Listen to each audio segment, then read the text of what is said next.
Being nice feels good, doesn't it? You avoid conflict. You make others happy. You keep the peace. But what if that peace is costing you something quietly, something deep inside? Because here's the truth. Sometimes being nice isn't kindness. It's self-abandonment disguised as virtue. Before we dive in, if you're someone who's learning to set boundaries, speak your truth, and grow into your real self, take a second to like this video and subscribe. You'll fit right in here. Today, we're exploring the hidden cost of always being nice and how to find the balance between compassion and self-respect. Part 1. The cultural trap of niceness. Most of us were taught since childhood, be nice, don't make a scene, be the bigger person. And for a while, it works. You get praised for it. Teachers love you, friends trust you, parents boast about you. But over time, that message can evolve into something more dangerous. Be nice slowly becomes, don't make others uncomfortable. And don't make others uncomfortable becomes, don't express your truth. That's how niceness stops being kindness and starts being compliance. You stop saying no when you need to. You apologize for things that aren't your fault. You let people talk over you because you don't want to seem rude. And you start living life in parentheses, always adjusting yourself to fit inside other people's comfort zones. Part 2. The psychology of people-pleasing. Psychologists call it people-pleasing behavior, a coping mechanism rooted in fear. At its core, it's not about love, it's about safety. When you were younger, maybe being nice kept you safe, emotionally, socially, or even physically. Maybe being agreeable was the only way to avoid conflict, rejection, or punishment. So your nervous system learned something. Peace comes from pleasing.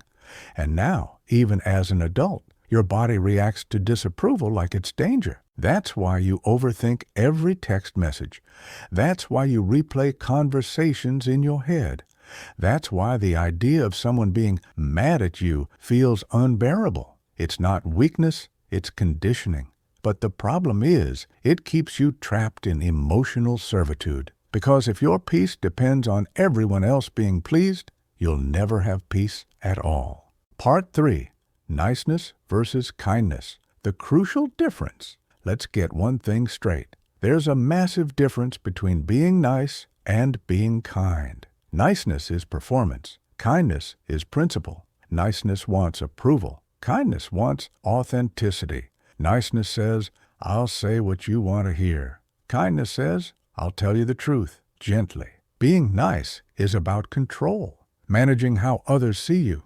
Being kind is about connection, honoring both yourself and others. And yet, our culture often confuses the two, because kindness sometimes looks messy. It can sound like no. It can look like walking away. It can feel uncomfortable. But true kindness doesn't always please people. It frees them, and it frees you. Part 4. The emotional debt of niceness.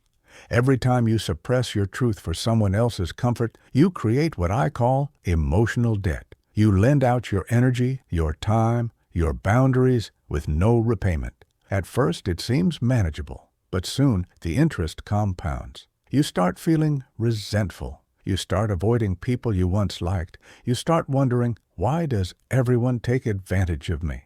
The truth? They're not taking advantage. You're offering yourself up because you were taught that's what good people do. But here's the paradox. The more you give without boundaries, the less others value what you give. Because what costs you nothing to say yes to costs you everything later. Being perpetually nice doesn't make you noble. It makes you invisible. Part 5. The hidden anger beneath niceness. People often think nice people don't get angry, but they do. They just turn it inward. When anger has no voice, it becomes exhaustion. It becomes anxiety. It becomes that simmering irritation you can't explain. You smile through it, tell yourself, it's fine. But deep down, it's not. Because every it's fine is a small betrayal. A betrayal of your truth, your limits, your needs. Over time, that silent anger becomes emotional static, buzzing in the background of your life. And it leaks out in subtle ways. Sarcasm, passive aggressiveness, withdrawal. because unexpressed truth doesn't disappear. It festers. The irony, the very thing you tried to avoid, conflict, ends up happening anyway, just in quieter, more painful ways. Part 6. Why Society Rewards Niceness. Let's be honest. Our world loves nice people. They're easy to manage. They don't question authority. They make workplaces smoother, relationships calmer, and families less complicated. But here's the sinister twist. Society rewards compliance more than integrity. It praises politeness even when it's built on silence. You'll be told you're easy to work with. You'll be admired for your positive attitude. You'll be liked, but not respected, because respect doesn't come from being agreeable. It comes from being grounded. The world doesn't need more nice people who never say what they mean. It needs kind, courageous people who can speak truth with compassion. Part 7. The Cost to Relationships. You'd think being nice makes relationships better, but in reality, it often makes them fragile. When you constantly filter your words to keep the peace, you stop being authentic, and people can feel that. You attract partners who expect you to bend, friends who take more than they give, colleagues who assume you'll pick up the slack. And because you don't express your needs, resentment builds quietly until one day you explode or disappear. That's the tragic pattern of chronic niceness. Relationships built on silence don't end with closure. They end with confusion. People say, "You've changed," but you didn't change. You just stopped betraying yourself. Part 8. The Spiritual Consequence. Losing yourself. There's another layer to this, the spiritual one, because every time you silence your truth, you disconnect from your soul. And the soul doesn't like to be silenced. You might still function, go to work, smile, achieve. But inside, you feel hollow.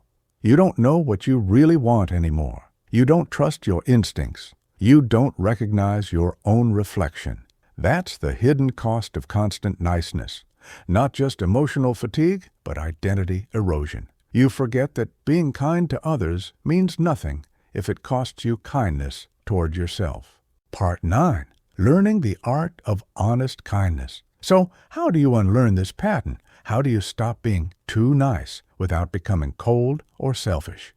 It starts with one small, radical act. Tell the truth. Tell the truth kindly but clearly. Say no without justifying. Express disappointment without guilt. Ask for what you need, even if your voice shakes, because your boundaries aren't walls. They're guardrails that keep love real. Practice saying, "I can't right now. I disagree, but I still respect you.